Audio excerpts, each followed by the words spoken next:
Muito bom. Então, hoje vamos falar sobre alimentação, microbiota e estresse, e vamos partir disso que a gente chama do eixo intestino-cérebro, né?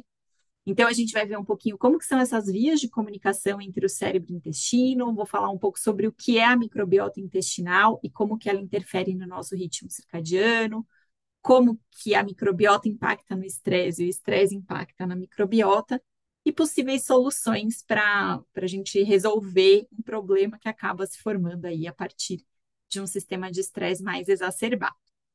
E aí, queria começar contando para vocês que um pouco do meu interesse por esse tema é porque eu sempre fui muito comilona, assim, eu gosto muito de comer.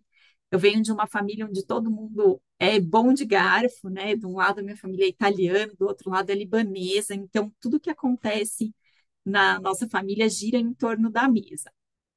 E eu sempre tive uma relação muito boa com a comida. Na verdade, eu era uma criança que gostava muito de frutas, verduras, legumes, isso sempre fez parte da minha vida, continua fazendo, mas também eu tenho os meus períodos aí de escorregada, né? Então, eu adoro uma Ruffles de vez em quando, eu tenho uma relação complicada com o café, e isso tudo eu percebo que se exacerba em períodos de estresse. Então, a partir dessa minha experiência, faz agora 10 anos que eu venho estudando esse tema do estresse, me aprofundando nele, entendendo como que as práticas mente-corpo podem nos ajudar a lidar com o estresse. A partir de todo esse conhecimento, a gente vai conversar um pouquinho sobre esse tema. Queria contar para vocês também, porque talvez você está me ouvindo pela primeira vez. Eu sou médica, minha formação inicial é hematologista, mas ao longo dos anos eu fui me interessando muito por esse tema do estresse, fui me especializando nos estudos do estresse, da resposta de relaxamento, da meditação. E hoje em dia, grande parte do meu trabalho é dedicada a ensinar profissionais de saúde a trazerem esses recursos de gerenciamento do estresse para dentro da sua prática profissional e também atender pacientes impactados pelo estresse para ajudá-los a não ter tantas repercussões negativas na saúde advindas do estresse crônico. Então, é basicamente isso que eu faço hoje em dia. Eu tenho um livro publicado que é o Meditação e Saúde, dos mosteiros aos consultórios médicos, e um outro livro sobre estresse que está para sair, aí está em vias de sair. Bom, tendo dito tudo isso, vamos para o artigo base que me chamou um pouquinho para trazer esse tema no formato de uma aula e discutir um pouco mais, que é um artigo que foi publicado em fevereiro de 2024 por uma equipe de psiquiatras que estudam o que hoje a gente chama da psiquiatria nutricional, que é esse olhar da psiquiatria para a alimentação como um recurso terapêutico, né? Então, esse artigo ele traz uma visão transdisciplinar que vai olhar tanto do aspecto fisiológico, do aspecto mental, do aspecto biológico, como que se dá essa interação entre a nossa mente, a nossa alimentação e todo esse conjunto de micro-organismos que habita dentro de nós, que é a chamada microbiota. E a gente vai começar essa viagem aí pelo caminho do intestino para o cérebro. Vamos fazer esse caminho aí, entre aspas, de baixo para cima, né? Então, a gente já tem hoje muitos estudos mostrando os impactos da nossa alimentação na nossa saúde mental. E a gente tem dados bem robustos já mostrando que quando a alimentação ela é predominantemente feita com alimentos ultraprocessados, ou seja, alimentos que passaram por um processamento químico muito intenso, que perderam muitas das suas características, que receberam muitos aditivos, conservantes, adoçantes, essas pessoas elas têm um risco maior de ter condições relacionadas com a saúde mental. Então, o consumo predominante de ultraprocessados faz com que a chance de ter depressão aumente em 81%. Esse número é um número assim bastante significativo. Essa pesquisa é uma pesquisa que contou com mais de 10 mil participantes, então é um dado bastante robusto, né? Como que isso acontece, né? Como que aquilo que eu como pode interferir no que acontece no meu cérebro? Isso acontece porque a gente tem um circuito biológico em que um lado a gente tem o cérebro, o outro lado a gente tem o nosso intestino, principalmente, e esses dois órgãos eles estão o tempo todo se comunicando. Essa comunicação ela pode acontecer por estímulos elétricos diretamente nos nervos. Então a gente tem um nervo, um grande nervo no nosso corpo que é chamado nervo vago. Esse nervo é o 10º par craniano, então ele sai de lá do nosso crânio e ele se liga diretamente no nosso intestino. O nervo vago tem vários ramos inervando o nosso intestino. Então, a comunicação desses dois polos desse circuito biológico, ela pode se dar diretamente por estímulos nervosos. Mas ela pode se dar também quando a gente tem neurotransmissores, hormônios, substâncias inflamatórias que caem na corrente sanguínea e, através da corrente sanguínea, fazem essa comunicação do que está acontecendo lá no nosso trato digestivo com o que está acontecendo no nosso sistema nervoso central. E muito dessa comunicação, ela é mediada pelas bactérias, vírus e fungos que vivem no nosso intestino. Isso que a gente chama de microbiota intestinal, né? A gente tem uma quantidade enorme de micro-organismos que vivem, que colonizam o nosso intestino e que vivem em sinergia com a gente. Mais ou menos esses bichos aí, eles compõem 1 a 3% do nosso peso corporal. Então, é uma quantidade muito grande mesmo. São mais de 10 trilhões de células, são milhares de espécies, tem uma diversidade muito grande ali. E essa nossa microbiota, ela começa a se formar quando a gente ainda está um feto dentro da barriga da nossa mãe, né? Então, quando a gente ainda é um bebezinho lá dentro do útero, muito da nossa microbiota vem da microbiota materna. Quando esse bebê nasce, parte da colonização por essas bactérias vem pela via de parto. Então, se o parto é feito por via vaginal, essas bactérias são um grupo, se é um parto cesárea, é outro. Se essa mãe tinha periodontite, isso circulou pela corrente sanguínea, o bebê vai ter mais micro-organismos dessa circulação ou não. Conforme esse bebê vai crescendo, a colonização dele vai se transformando através do consumo de comidas, introdução alimentar, leite, as bactérias que estão no ambiente, né, os micro-organismos que estão no ambiente, que vão colonizando também esse bebê. Então, o próprio ambiente é uma fonte de bactérias para a gente. As outras pessoas com quem a gente convive também são fontes das nossas próprias bactérias, né? A gente troca bactérias o tempo todo com as pessoas que estão convivendo com a gente. E quando essa criança chega ali por volta dos 3 anos, ela já tem uma microbiota que é muito parecida com a microbiota do adulto, né? Então, isso vem desde antes da gente nascer e ao longo da nossa vida, a microbiota também pode ir mudando.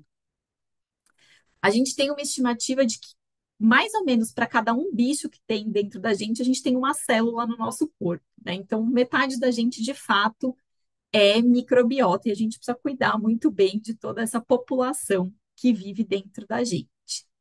E essa população toda, ela interage, como eu falei para vocês, de forma muito direta com o nosso sistema nervoso.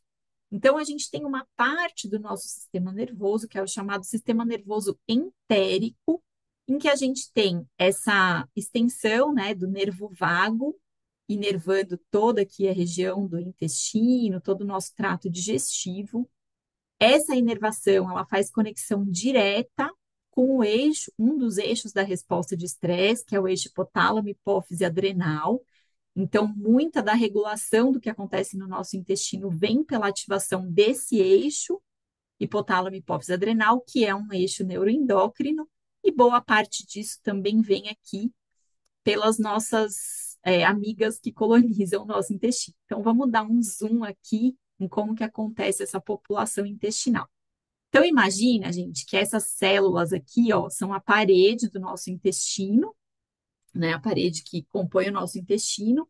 O que está aqui para baixo é a luz intestinal, então, entre aspas, é o que está fora do corpo, no nosso tubo digestivo.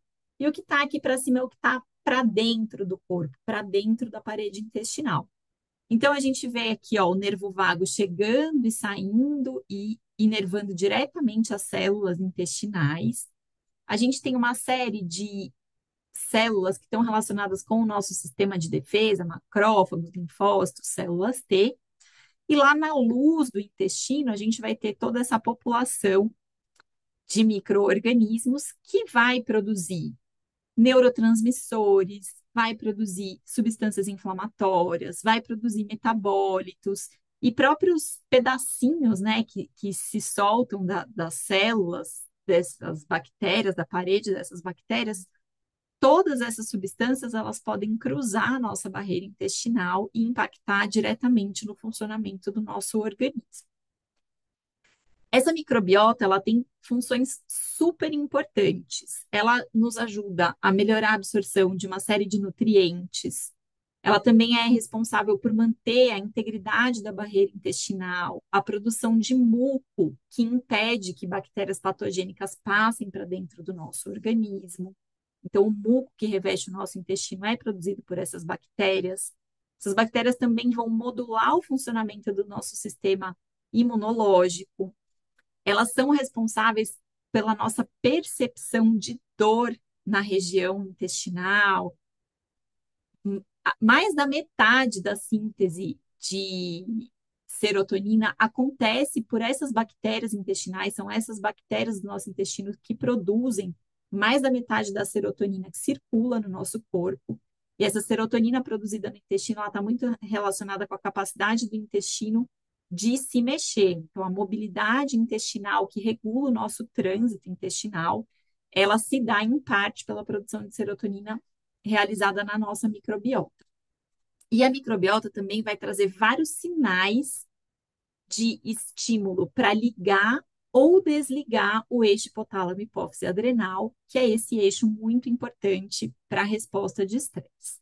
Como que tudo isso acontece, então? Como que a microbiota interage lá com o nosso cérebro? Basicamente, a microbiota vai estar envolvida na produção de neurotransmissores, e esses neurotransmissores se ligam direto a receptores que estimulam o nervo vago.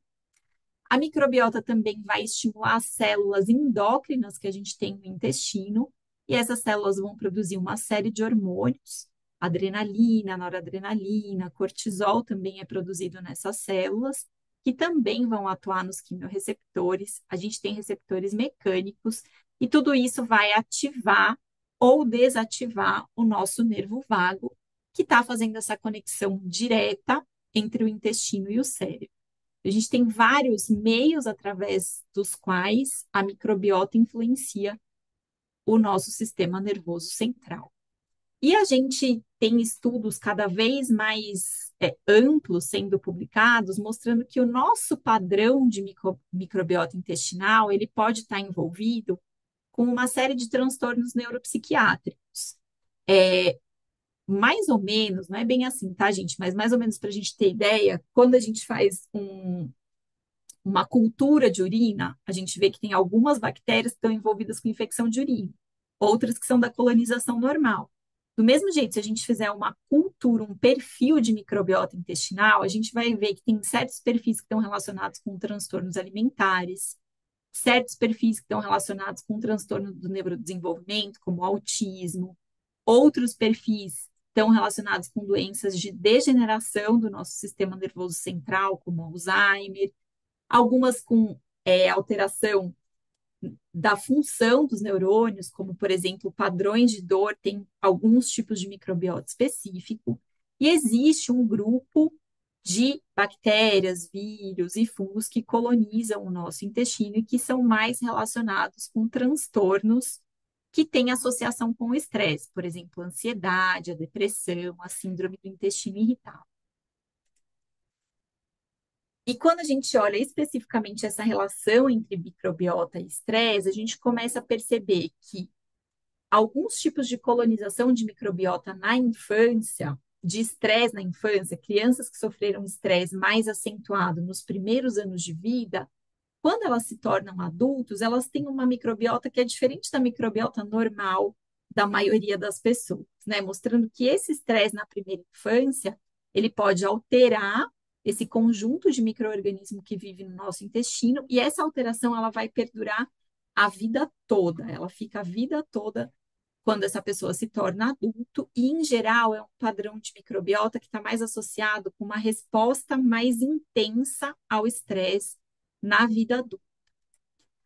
A gente tem outros estudos também aqui feitos em animais de laboratório Os pesquisadores pegaram animais que eles chamam de germ-free, então que não tem nenhuma colonização bacteriana no intestino, né? Eles recebem antibiótico e matam todas essas bactérias.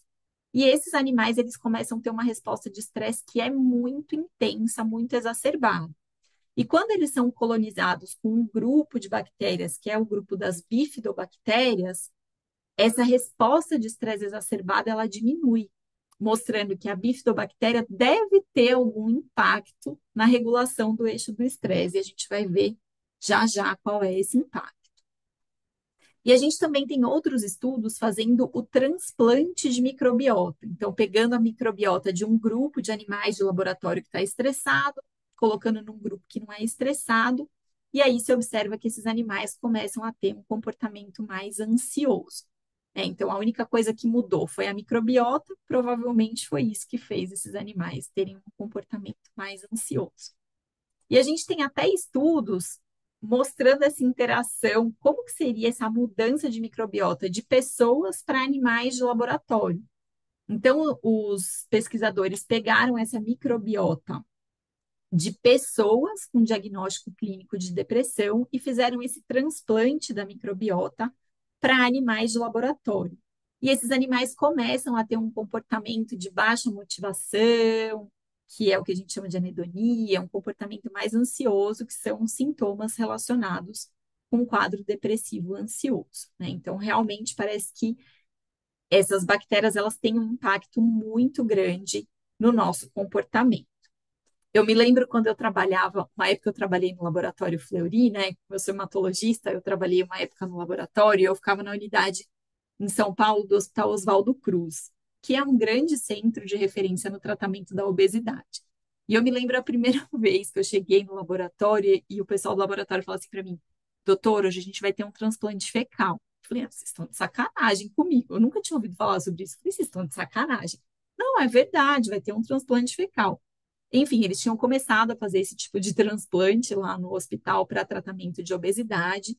Hoje em dia a gente não chama de transplante fecal, né? A gente chama de transplante de microbiota, porque basicamente o que a gente faz é pegar essas fezes, processar, extrair a microbiota, isso é colocado numa cápsula, e essa cápsula é transplantada para o receptor, seja via oral ou por endoscopia, né? Então, é isso que é o transplante de microbiota, e a gente já sabe que hoje esse transplante ele pode ser feito para tratamento, por exemplo, de doenças infecciosas intestinais graves, como é o Clostridium de difícil tratamento, a gente pode fazer transplante de microbiota.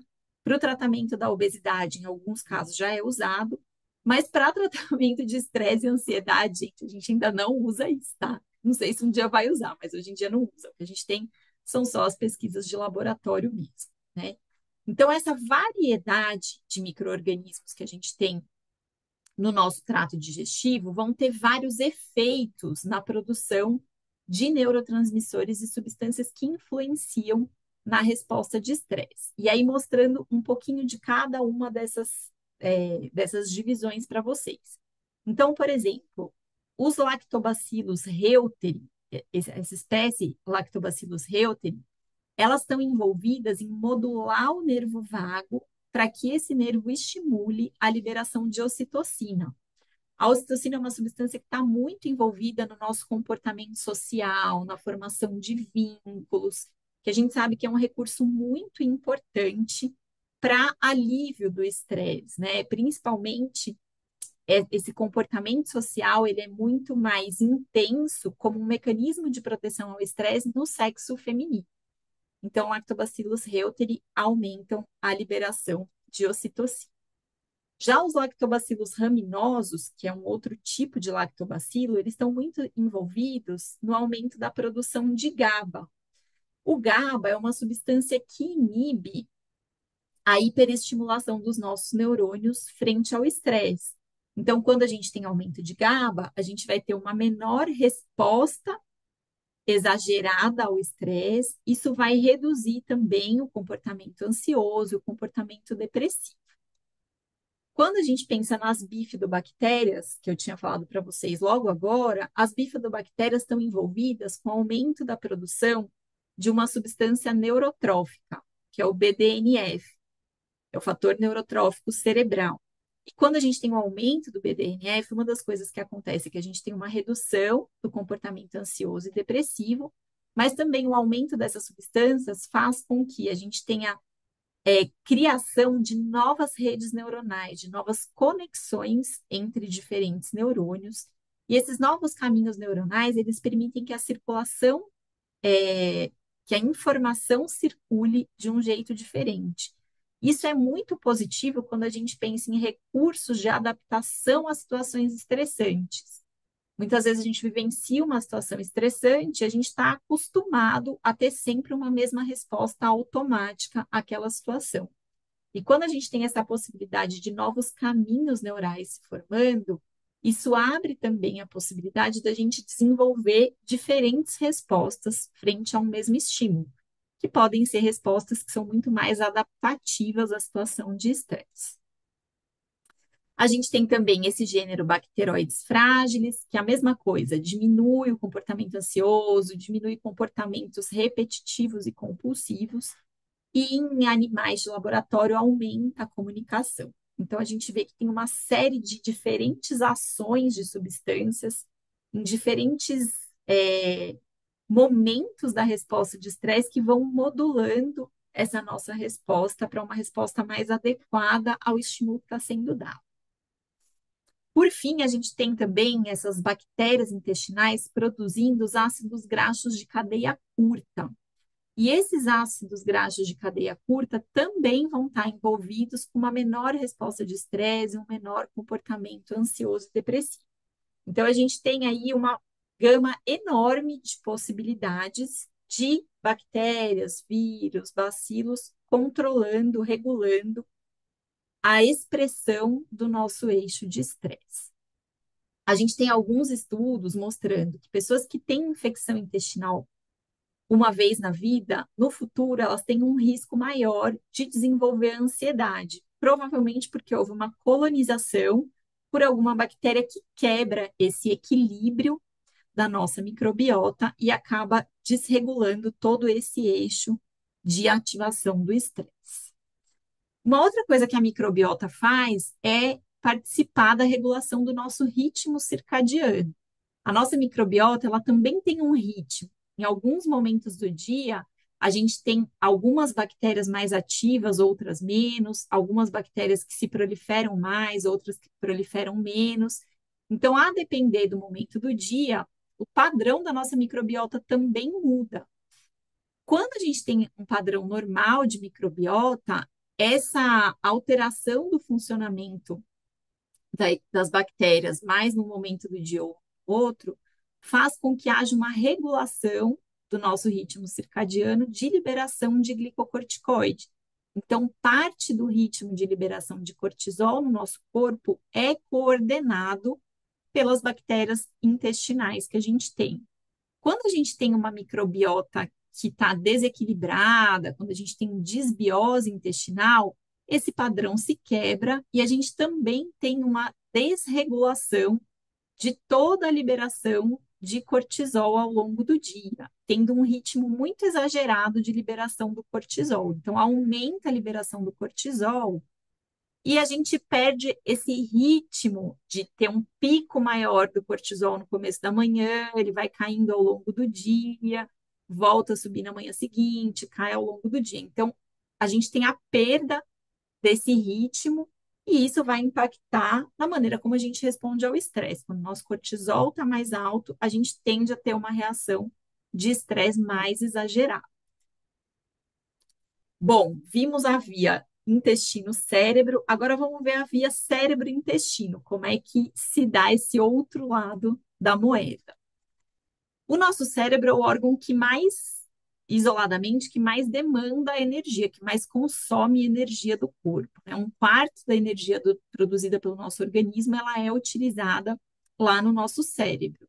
E para que esse consumo de energia aconteça de forma adequada, a gente também precisa oferecer para o nosso corpo nutrientes que permitam que essa energia toda seja produzida da melhor forma possível. Então, quando a gente pensa nos nutrientes que vão impactar no funcionamento do nosso cérebro, A gente vai ter o grupo dos carboidratos, que vão ser a principal fonte de glicose, que é o combustível que o nosso cérebro usa para funcionar. A gente vai ter ácidos graxos, como o ômega 3, que estão envolvidos na manutenção da estrutura cerebral, na síntese de alguns neurotransmissores. E a gente vai ter também nutrientes muito importantes do grupo dos aminoácidos, como o triptofano, o butirato, que são a matéria-prima para a produção de uma série de neurotransmissores. Então, isso daqui só para ilustrar, gente, a importância desses nutrientes no desenvolvimento, na produção de hormônios e neurotransmissores.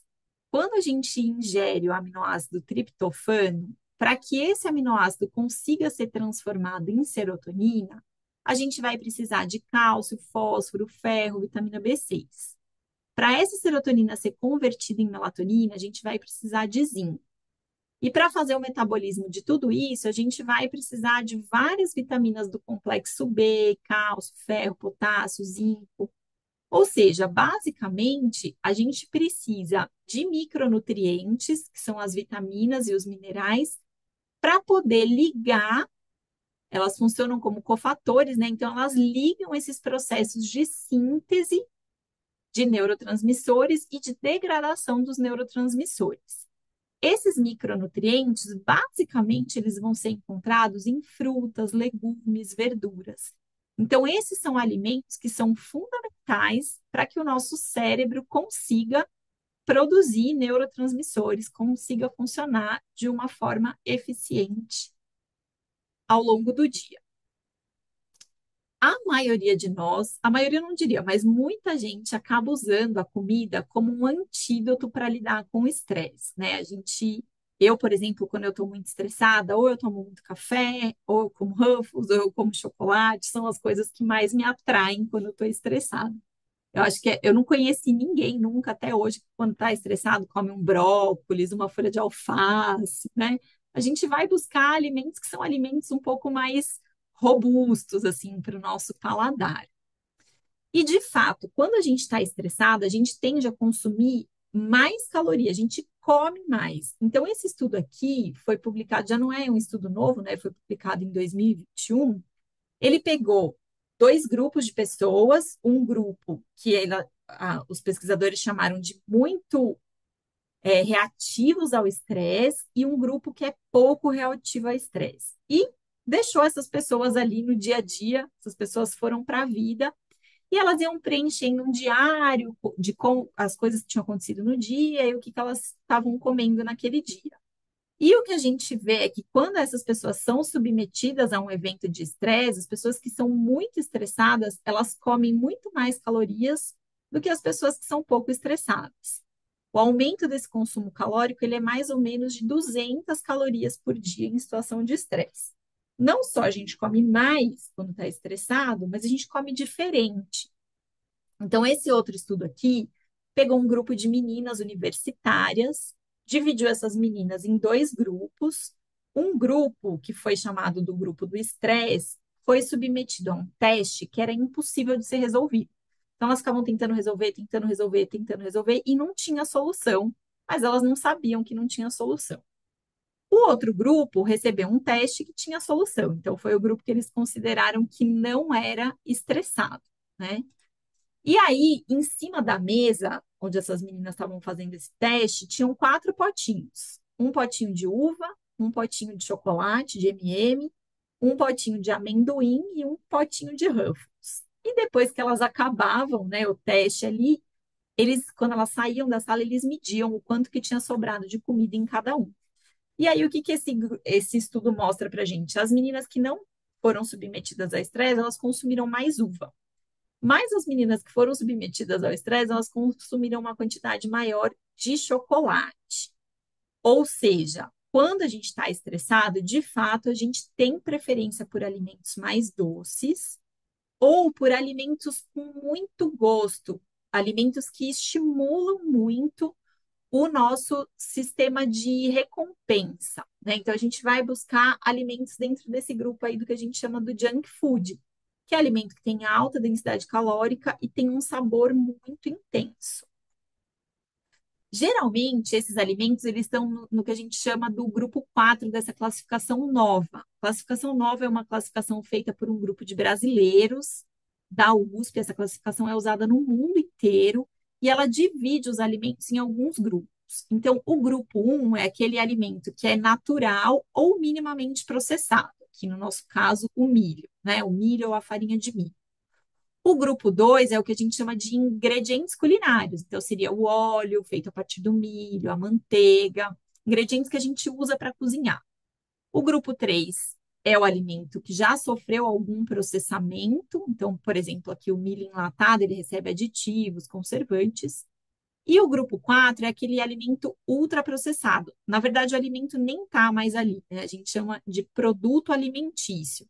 Então, ali o que tem é uma composição química que simula o sabor daquele alimento, mas que basicamente é feita por conservantes, sal, gordura. E é esse grupo dos alimentos ultraprocessados, que é o grupo 4, que começa a mudar a conformação do nosso conjunto de micro-organismos do intestino. Então, o consumo elevado de ultraprocessados vai levar a isso que a gente chama de disbiose, e também inflamação do nosso sistema digestivo todo, né? Então, essa desbiose, ela acontece quando a gente tem um desequilíbrio das nossas bactérias saudáveis, as bactérias saudáveis diminuem, as bactérias com potencial patogênico aumentam, e isso, em geral, vem quando a nossa alimentação não oferece a comida necessária para as nossas bactérias, né? Então, a gente tem um alimento com pouco potencial pré ou probiótico, e quando essa alimentação é rica em produtos químicos, como é o caso de conservante, emulsificante, adoçante artificial, que são alimentos que estão muito presentes nesses processados e ultraprocessados. Então, quando a gente começa a mudar os alimentos que a gente consome, isso também vai mudando o padrão da nossa microbiota. Por exemplo, se a gente consome alimentos que são ricos em polifenóis, as frutas, a uva, eventualmente uma tacinha de vinho, se a gente tem alimentos que são ricos em produtos fermentados, iogurte, kombucha, chucrute, ou alimentos que têm bastante pré-biótico, que são as fibras dos legumes, dos vegetais, das frutas, isso faz com que a gente tenha um padrão de microbiota intestinal que é um padrão saudável, que é um padrão que faz uma boa comunicação do nosso eixo cérebro-intestino. Por outro lado, quando a gente tem essa alimentação que é rica em produtos ultraprocessados, essa microbiota intestinal, ela começa a produzir muitos fatores inflamatórios. A gente vai ter uma perda da barreira intestinal. Então, a barreira intestinal ela vai ficando mais permeável e fica mais fácil de translocar bactérias patogênicas para dentro do corpo, passa mais substância inflamatória para dentro do corpo.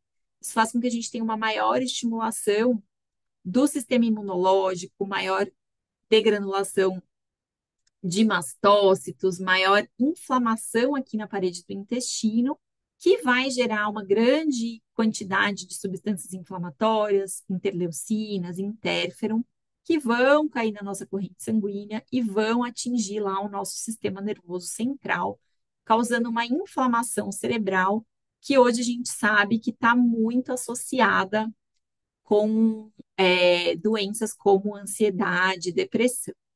Ruffles com certeza está nessa conjunto aqui da dieta ocidental, e toda vez que eu como eu penso nisso, mas gente, eu continuo comendo, porque é de vez em quando, não é sempre não.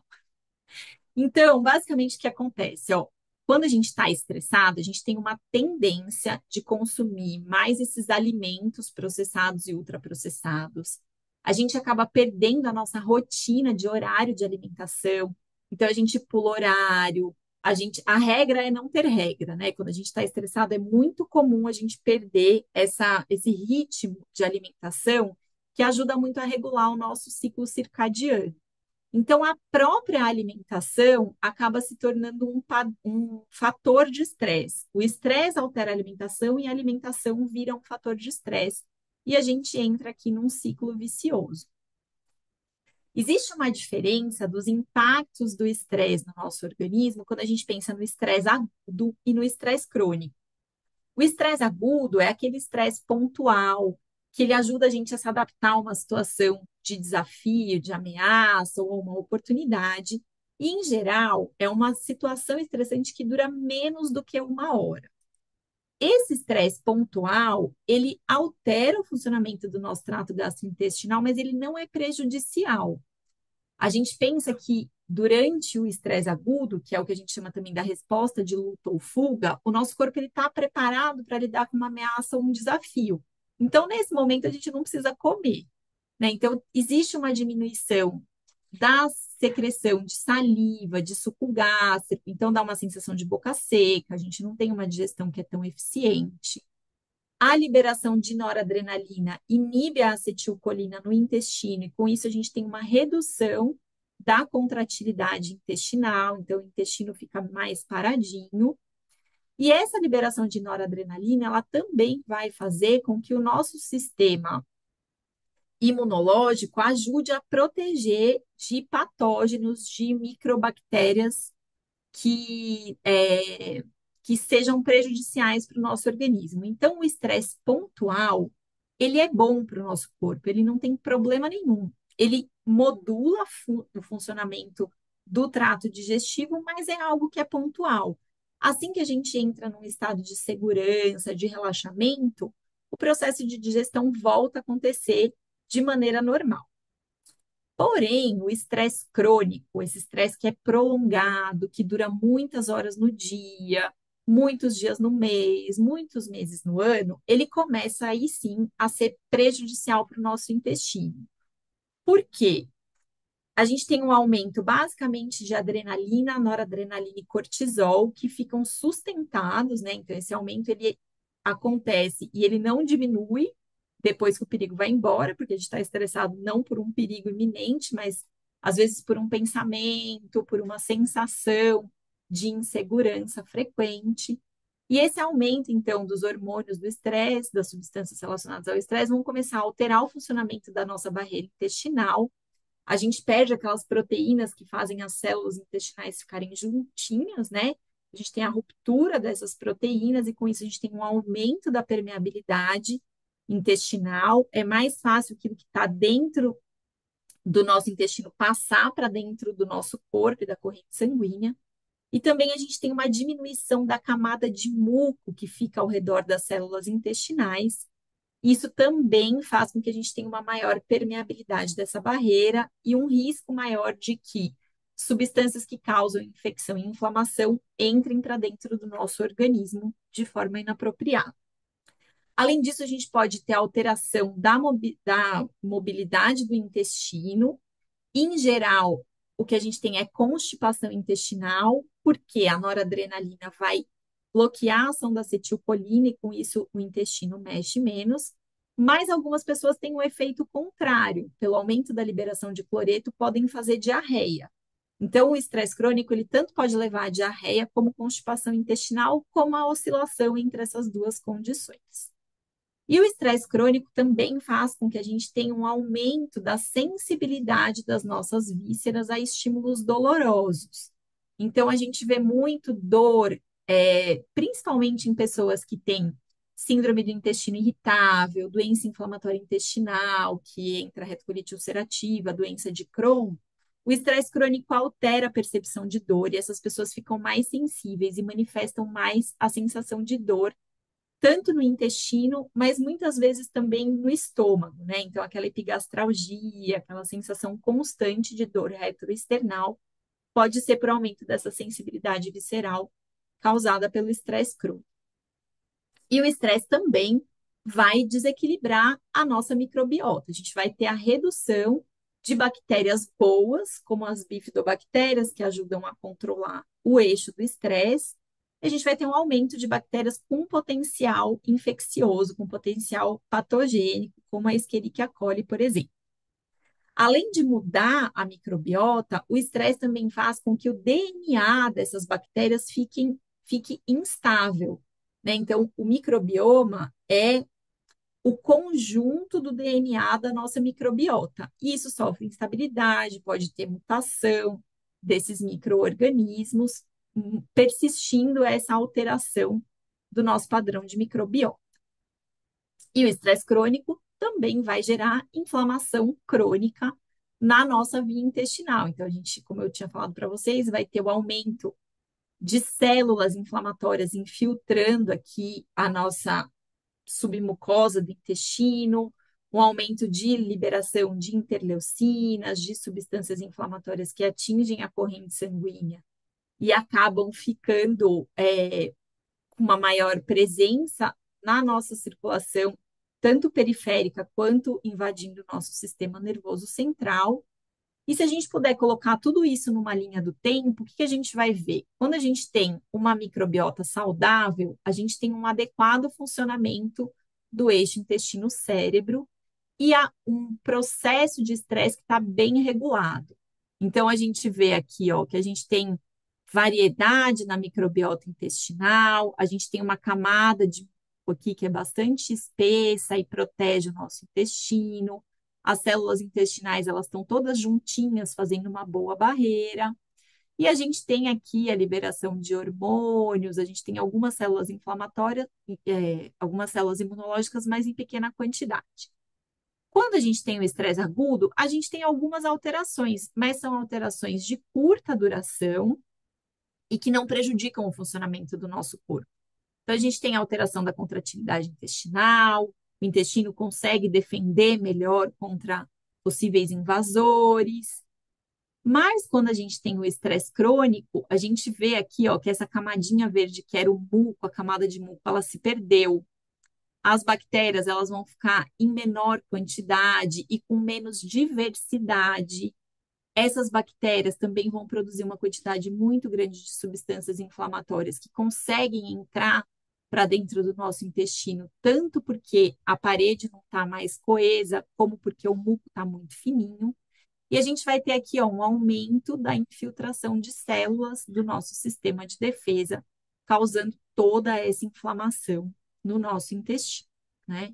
Então, resumindo os efeitos do estresse crônico no nosso eixo intestino-cérebro, a gente vai ter desbiose, alteração da motilidade intestinal, aumento da permeabilidade intestinal com a quebra da barreira e aumento da produção de substâncias inflamatórias e redução dos neurotransmissores. Com isso, a gente, de novo, vai criando uma bola de neve, né? O estresse altera o intestino, a alteração do intestino gera mais estresse e a gente entra num ciclo vicioso. Então, toda essa conexão entre a nossa alimentação, entre o nosso humor, ela vai se dar por vias neurais, por vias da circulação sanguínea, pela permeabilidade intestinal, pela produção de neurotransmissores, pela produção de substâncias inflamatórias, e tudo isso muito mediado pela presença de uma microbiota mais ou menos saudável, né? E aí, o que que a gente faz então, né? Frente a esse cenário todo, o que que a gente faz? Basicamente, a gente pode trazer para o cuidado dessas pessoas estratégias de manejo do estresse. Então, a gente pode trazer, por exemplo, práticas mente-corpo que ajudem a equilibrar o sistema nervoso autônomo, reduzindo a resposta de estresse, aumentando a resposta parasimpática, que é mediada aumentando a resposta parasimpática, que vai levar a resposta de descanso e digestão, então vai melhorar o funcionamento de todo o nosso trato digestivo. A gente pode trazer estratégias que regulem o nosso ritmo circadiano, para que a gente volte a ter horários regulares de alimentação, horários regulares de sono, e com isso o nosso corpo volta a se equilibrar e diminui o excesso de resposta de estresse. É claro que a gente pode ter intervenções alimentares como uma ferramenta muito poderosa para regular todo esse eixo intestino-cérebro. Hipócrates já dizia, né, que a nossa comida pode ser o nosso remédio, pode e deve, e a comida, de fato, ela é muito mais do que um nutriente, ela pode ter um potencial terapêutico enorme quando a gente pensa nesse eixo cérebro-intestino. Então, a gente tem uma série aí de artigos mostrando que uma alimentação mais com padrão ocidental, rica em gordura, embutidos, carne vermelha e muitos aditivos, está associada com o aumento da incidência de depressão e ansiedade, ao passo que uma dieta mais próxima do que a gente chama da dieta mediterrânea, ela está mais relacionada com essa percepção de um bem-estar mais profundo, bem-estar que a gente chama de eudaimônico, né? Que não é aquela felicidade porque a gente comeu uma coisa gostosa, porque a gente comprou uma roupa nova, é aquela felicidade mais persistente, mais profunda, duradoura. Então, quando a gente tem uma alimentação mais rica em alimentos naturais minimamente processados, a gente tende a se sentir mais feliz. Qual que é essa alimentação que regula, que ajuda a regular a resposta de estresse, que ajuda a melhorar a nossa microbiota intestinal? É aquela alimentação que é rica em fibras, fibras naturais, provenientes dos legumes, das verduras, de todos os vegetais.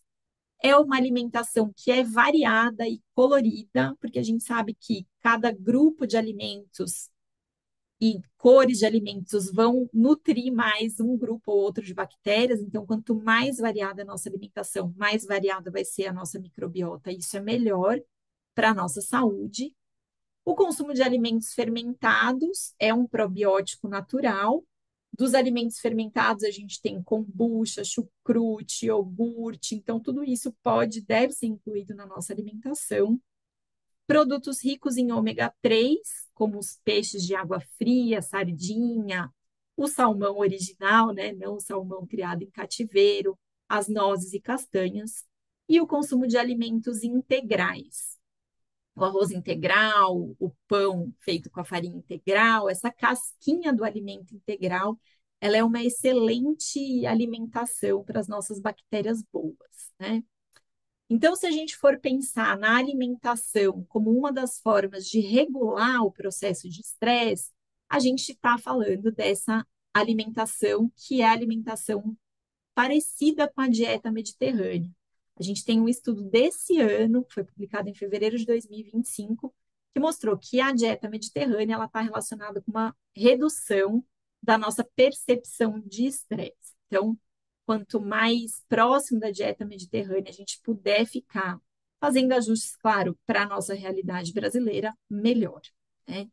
E como que tudo isso se encaixa dentro de um programa de gerenciamento do estresse? Então, essa abordagem que eu utilizo de gerenciamento do estresse, que é a abordagem C, ela inclui três pilares principais. Um pilar que é o sistema de estresse saudável, o outro pilar que é o estímulo ao descanso profundo, e um terceiro pilar que é a gente usar recursos que permitam que o nosso corpo se adapte melhor ao estresse.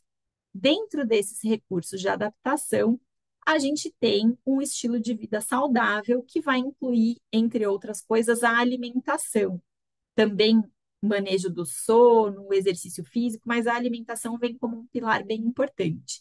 Então, quando a gente se depara no nosso consultório com um paciente que está se sentindo estressado, que traz essa queixa de estresse, de ansiedade, uma coisa importante de se abordar é a alimentação, né? Muitas vezes a gente quer ir direto para as práticas mente-corpo, ou às vezes para o uso de algum medicamento para ajudar essa pessoa, mas a gente não pode esquecer de perguntar como é que está essa alimentação, de orientar essa pessoa que a alimentação pode sim mudar o nosso humor, mudar toda a nossa resposta de estresse e trazer para os nossos pacientes orientações sobre qual é esse tipo de alimentação mais natural, com menos produtos industrializados, que vai ajudar, tá? Bom, eu sei que tem alguns alunos aqui que estão na turma de capacitação em gerenciamento do estresse que está acontecendo agora, e eu vou abrir uma turma nova em agosto. Então, quem quiser ficar na lista de espera para essa próxima turma, eu estou deixando aqui esse QR Code, vocês podem escanear e deixar o nome de vocês na lista de espera. Quem tiver na lista de espera, eu vou avisar antes sobre a abertura das inscrições e vai ter um desconto especial para quem estiver nessa listinha, tá, gente? Então, é isso.